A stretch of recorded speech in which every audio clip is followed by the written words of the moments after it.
You have to have an essential sense of Li,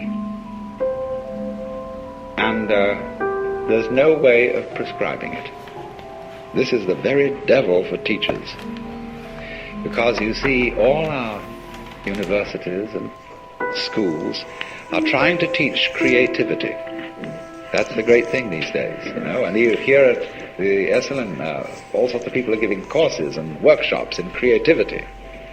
Now, the trouble is this: if we found out a method whereby we could teach creativity, and everybody could just explain how it was done, it would no longer be of interest. What always is an essential element in the creative is the mysterious. The dark, it's like the black in lacquer. The impenetrable, and yet the profound depth out of which glorious things come, but nobody can see why. There's a poem which says that when the bird calls, the mountain becomes more mysterious. You imagine, for example, you're in a mountain valley, and everything is very silent, and suddenly a crow squawks somewhere. You don't know where that crow is, and that little sound emphasizes the silence.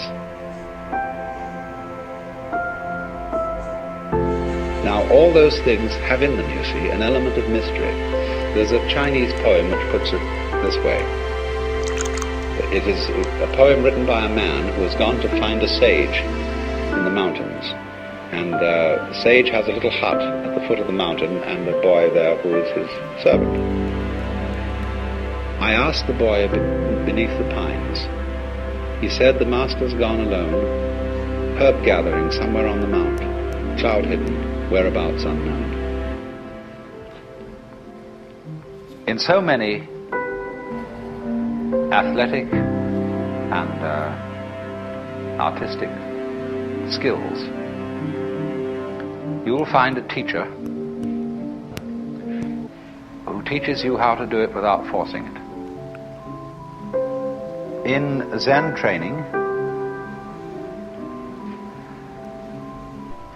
in its initial stages, the master discourages intellectualization. You come in with a lot of ideas, but this difficulty you have is not going to be solved by ideas. It's not going to be solved by talk and intellectualization. So in the same way, this is discouraged, because intellectualization sets up a kind of interval or lack of rapport between you and your life.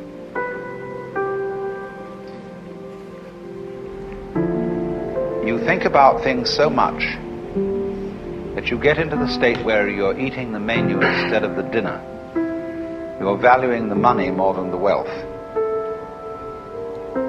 You are confusing, as Korzybski would say, the map with the territory. And what they want to do is to get you into the territory, to get you into relationship with what is, as distinct from ideas about what is.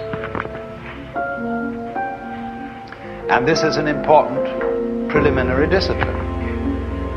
But later on, you can realize that the process of thinking is also what is. Thoughts in their own domain are as real as rocks. Words have their own reality as much as sky and water. Thoughts about things are in their own turn things. And so they lead you eventually to the point where you intellectualize and think in an immediate way. Let's go on and ask then a further problem. How about thinking about thinking? Wouldn't that be pretty far off? Here is a person removed from life because he's in the intellectual world, and he's all living in symbols. He's a kind of a living bookworm. Now what about a librarian? A person who writes books about books, a bibliographer. a classifier of classifications. That's a pretty dusty occupation. And as we know, sometimes librarians seem to be very dusty people. They seem way removed from life, all tied up in their categories and catalogues and musts and mustn'ts, and